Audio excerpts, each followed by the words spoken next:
So this one is going to be a bit trippy, I can't lie about that. If you've seen my videos before, you likely know that I'm somewhat into philosophy, most specifically ethics. I'm no expert and still have a lot to learn, but it's some of the most interesting stuff out there to me and the basis for a lot of great stories.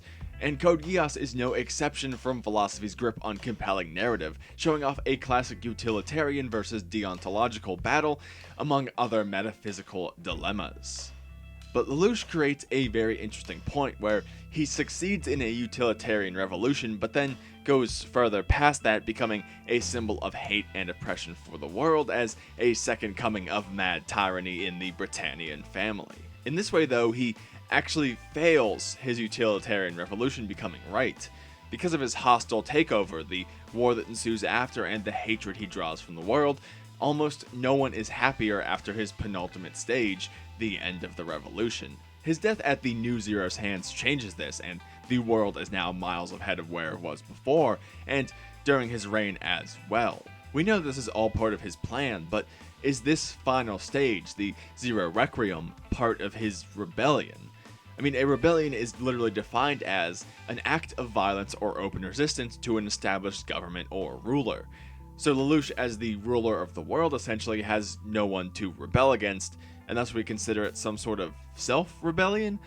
But then it would be a second act, separated by a change in target from Charles to himself.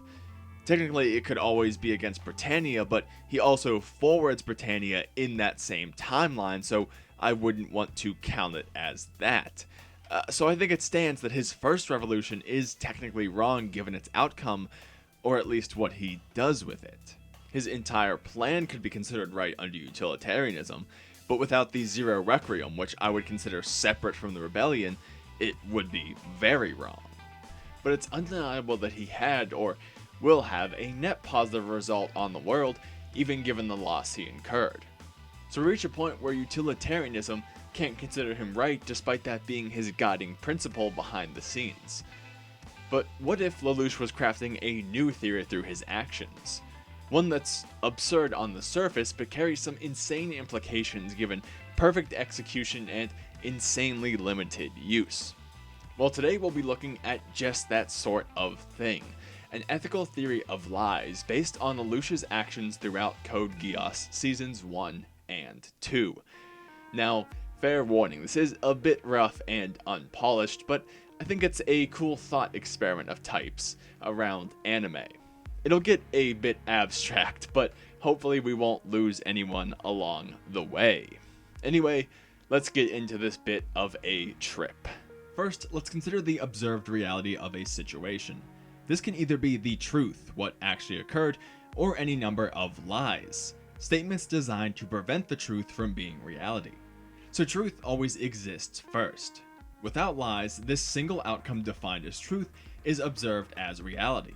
A lie is there to take that place because there can only be one statement being observed as reality. So the lie becomes reality unless it is uncovered, at which point the truth is then reality once more. However, truth is limited by its makeup.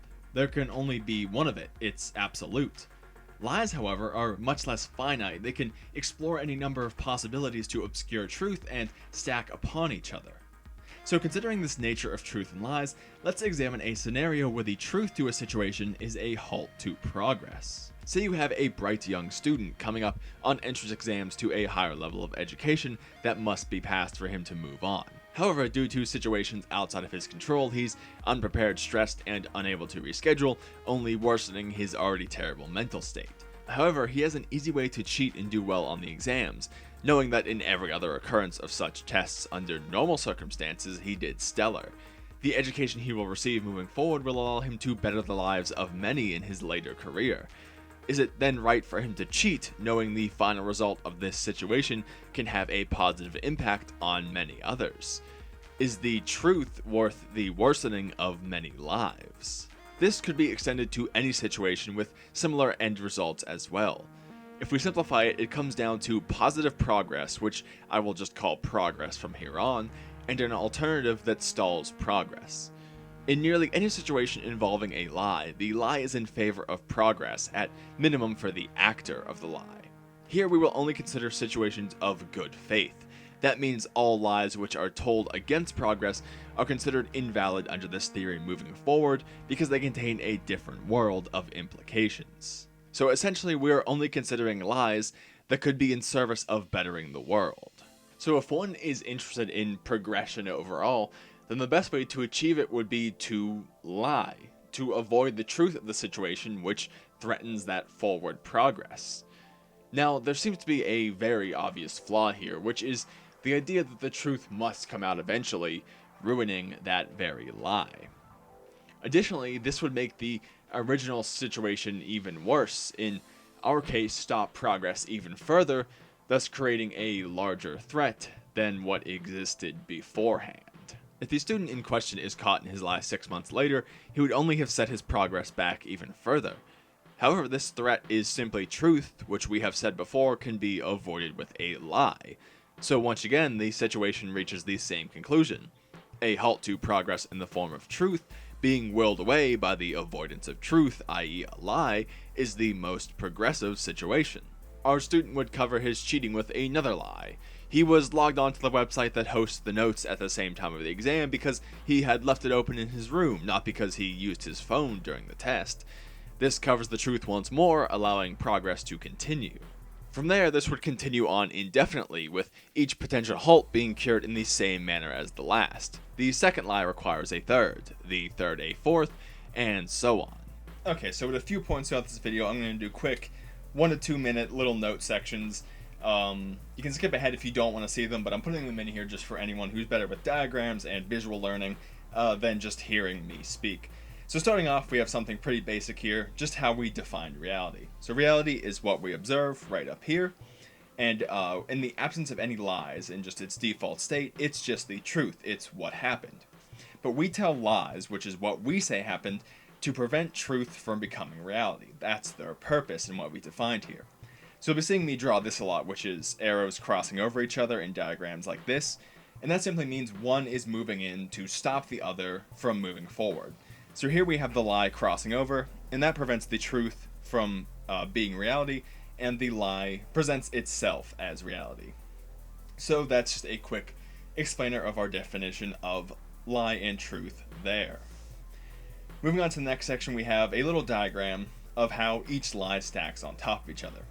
So we have the situation with its possible outcomes. We have the finite halting truth, and the near infinite progressive lie. So this is what's happening is right is moving forward, down is the other possibility. So you tell a lie to move the situation forward, create progress. Okay, but eventually, as you know, is common to situations, the truth will eventually try to come out. So in moving forward, it's going to try to come up here and cut off this progressive lie. The end of the situation is somewhere over here. This is the final, progressive good outcome that you're looking for. But at all these points, the truth is going to come in and try to assert itself. So what happens there is then you have your second progressive lie, which we'll just write as lie for now. So again, at all those points, this is what's happening visually in kind of like a diagram form. The lie is moving forward, truth tries to come up, cut it off.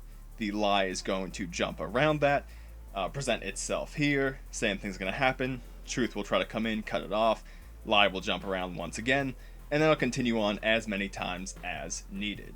Here we reach an issue, however, as truth and lie have a distinguishing factor. One must be absolute. The truth is one definite existence, where lies are a near infinite well of avoidances.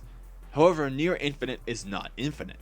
At some point, the entire well of lies would run dry, and with each progression, the number of possibilities is reduced. One lie told now eliminates any number of possibilities that would clash with that narrative.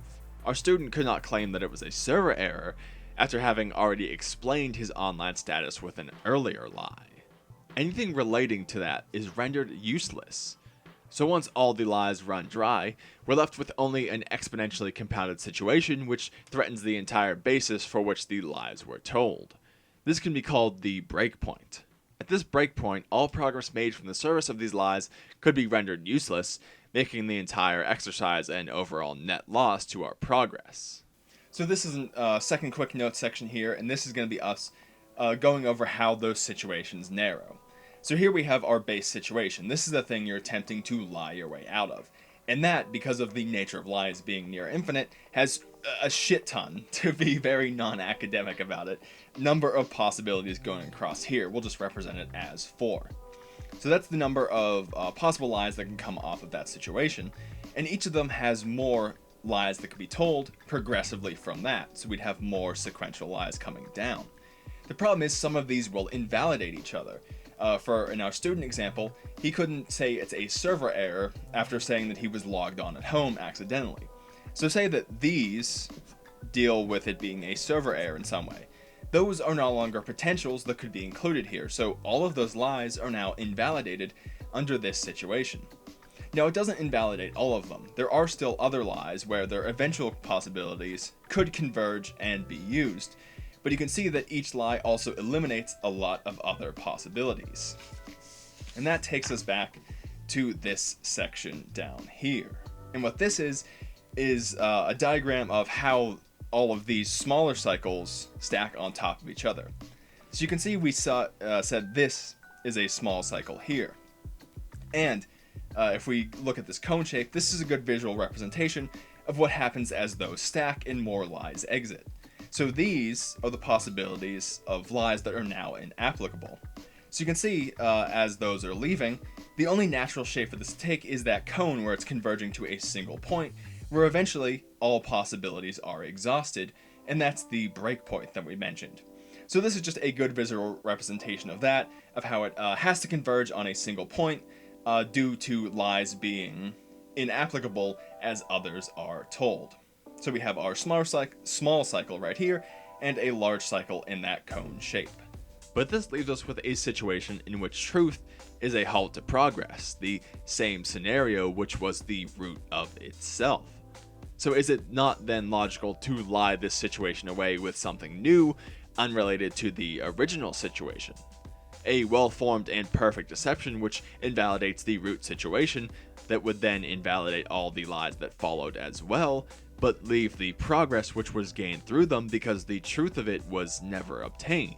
The student, now like a worker, is at his breakpoint.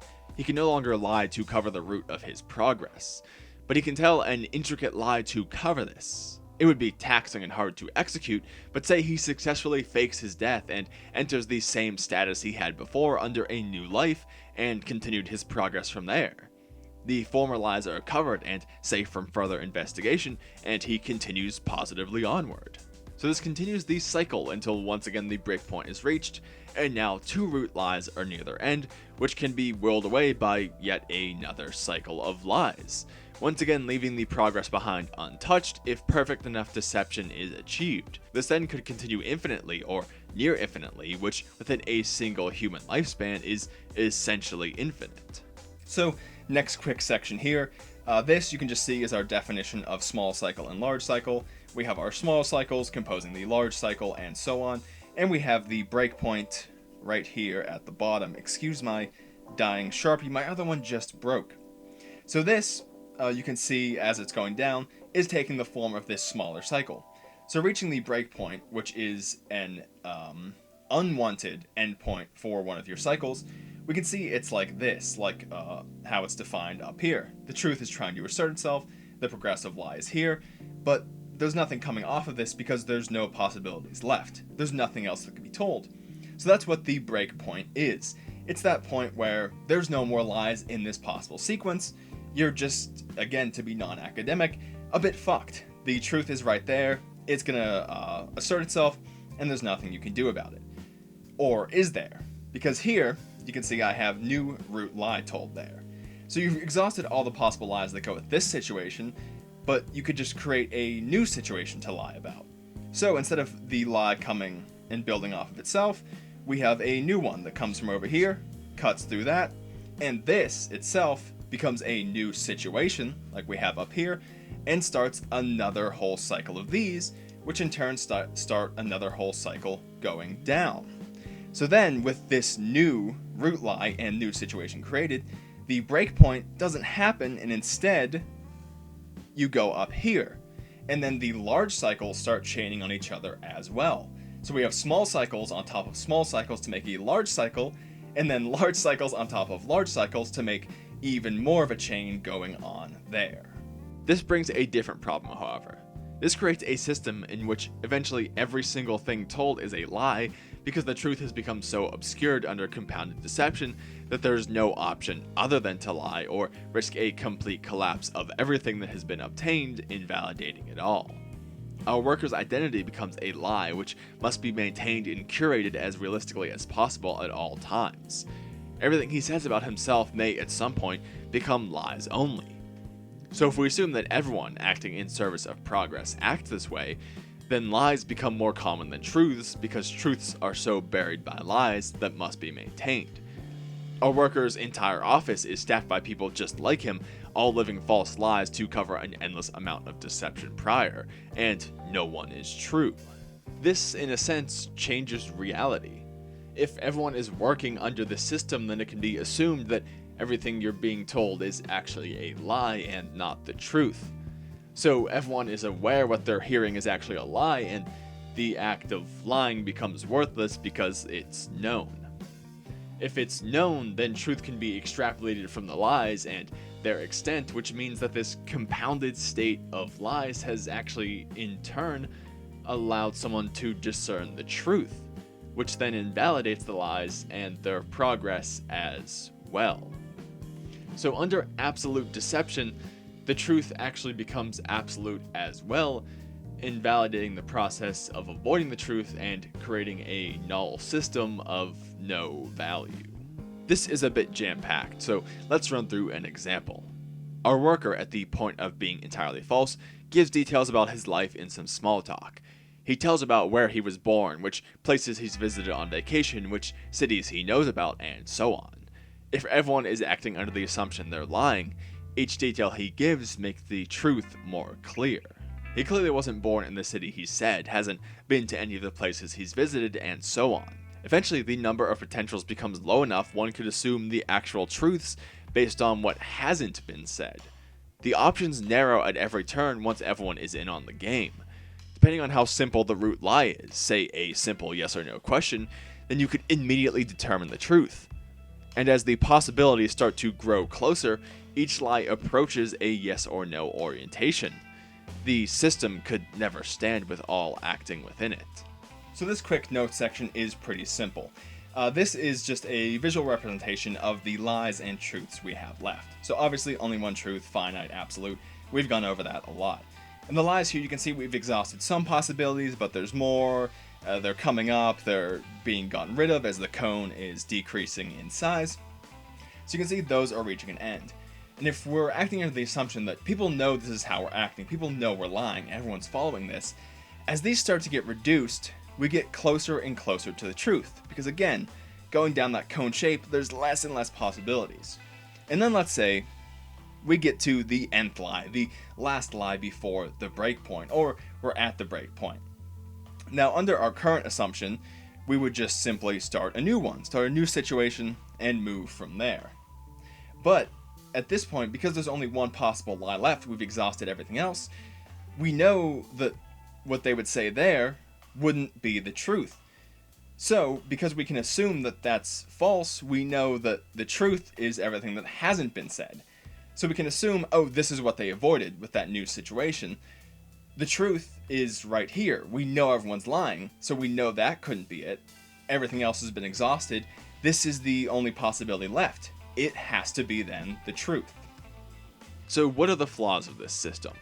Setting aside traditional morality, there are two: the finiteness of the number of possible lies, and the invalidation of lies due to the knowledge that deception is the system. So is there any way for progress to be achieved through lies, knowing there is an eventual end which collapses the system? I believe there is one way, which requires strict bounds on these flaws to prevent them from growing. There has to be a defined end to the chain of lies that will undeniably kill the source from which its truth can be derived, preventing it from ever reaching out and reducing the progress. And the system must be kept in entire secrecy to as limited a number as possible to prevent its collapse under its own weight. So if one person could achieve all of this, they could then draw progress from lies. What if we extend this quite far as well? Imagine if the chain of lies was grown just to the final moments before truth was inevitable, and at the same time consumed the entire world in its progress, but only a couple souls at its core, holding that truth which threatens the existence of that progress. In that moment, just before its collapse at the hands of finite lies, the source could be removed easily because it's so minuscule compared to the overall scale. If those root people cease to exist, then the truth which they held disappears with them. But let's consider the structure of reality that we defined earlier. It's made up of one singular truth and a nearly infinite number of lies. If you remove one side of that equation, take out a bit of the reality that we defined, then what's left just becomes all of reality. With no way to determine the truth anymore, the lies are then just what exists as reality. And in this situation, where the chain of lies extended so far, contained so few people at its root, and affected so many people in its causes, then you have near endless progress and near non-existent cost. And this here is sort of like a big recap and the big finish to show how you can solve these flaws. So this is stuff we've seen before. We have our small cycle going up here, we have our large cycles chained together. We've gone all over that. So we're going to be mostly looking at the notes here.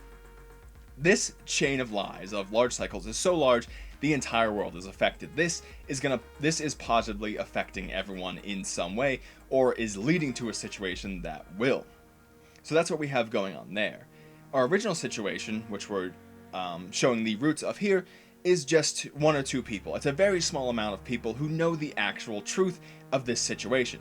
The only way that that truth is going to come out is if those people are around and are able to say that. So with this ellipsis crossed out here, we're saying there's no one else involved. It's very simple, very small number of people at the root. So let's examine where we are.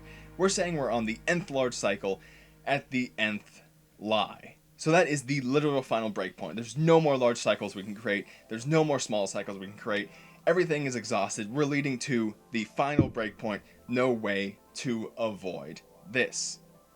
But because this is affecting the whole world, and because the only way to get the truth because of these small root situations is through these people, if these people are removed from the equation, if they pass on, if they die or are killed, then the truth can't come out. That means we can never reach this breakpoint. We can never get what actually happened from them. So we haven't reached this final situation where the truth asserts itself. We haven't reached that nth lie. And there's only two people here. There's only two people acting under this assumption, so everyone can't just assume the truth from this. We're cut off right here. We don't reach the breakpoint, and we can't find the truth from these two people. So what does that mean for us? Well, because we can never get the truth from those people, we gotta move up here to our definition of reality once again. The lies are there to prevent truth from becoming reality. But because of our small root situation, this can't be discovered. This doesn't exist anymore. And it can't be determined because it was a low number, no one's acting under the assumption, and it's dead before the breakpoint. All the conditions to figure out the truth have disappeared. But truth has to exist. It's something absolute. It's something finite, kind of like in the opposite nature of lies. But again, we're down to just one lie. It's near the breakpoint. It's so small, there's really nothing left to it. So it's, in a sense, becoming absolute. And in that way, without truth, reality has to be made up of something. So that means that the only thing left to take truth's place is that final lie, with no way to determine it's a lie, with no way to feed back up through all these cycles and figure out the root of it because they're gone. Then we just have these lies near the breakpoint becoming reality. They, in a sense, take the place of truth and just become the truth of the world. So I don't think I need to say much about how the perfect solution to this theory is Lelouch with Suzaku's assistance. The Zero Requiem is clear inspiration for this, but I don't want the idea to be this theory is simply a parroting of what happens in Code Geass. I'm not bold enough to say I could write it without having seen R2 first, but I applied the ideas presented based on still logical progression. It's for sure very rough, simplified in its ideas and assumptions, and goes to a very improbable extreme, but nonetheless could be argued as something useful. You'd have to have a 400 IQ and Geass powers to make it work, but it's more of a thought experiment than anything else. Plus, it applies some logical sense to just how great the plan was and how determined Lelouch had to be. It's obviously a difficult task, but this shines some light on how insane it would really be to pull off. I mean, let's be honest, it's impossible. But that's what's great about an anime like this. You can look at things from a real perspective, apply different real-world logic, and think about all sorts of what-ifs. But it's still entertaining escapism that makes you want to yell, "I am once again announcing the United States of Japan!" at every applicable chance. Anyway, with that, I feel of a bit of a ramble coming on, so let's just get into the end of the video here. Usual plug, so if you liked the video, leave a like so I know to make more in the future. If you disliked it, same exact reasoning there. You can also leave me a comment letting me know what you thought of this video and if you want more like this, because this is a bit of a different, a bit of a departure from what I usually do, along the same lines, but this got a lot more abstract, a lot more out there. So if you like this, leave me a comment letting me know what you thought of it, what you want to see me do in the future, anything like that, because one of the best parts of this is seeing what you all have to say as well. I have a link to my Discord in the description as well, if you want to reach me directly, talk to some other anime fans, potential game nights that are being thrown around. Moving a bit slow, but I'm getting there. Just very busy with everything going on right now. Anyway, so link to that Discord in the description as well. If you want more videos, I'll have some on screen right now, as well as that subscribe thing if you want to stick around for more videos like the ones you could check out on screen. And now that I'm repeating myself, I'll stop rambling, let you get back on with your day, and just say thank you for watching, and I hope I'll see you again soon. Maybe I am getting better at outros. I didn't even say intro that time.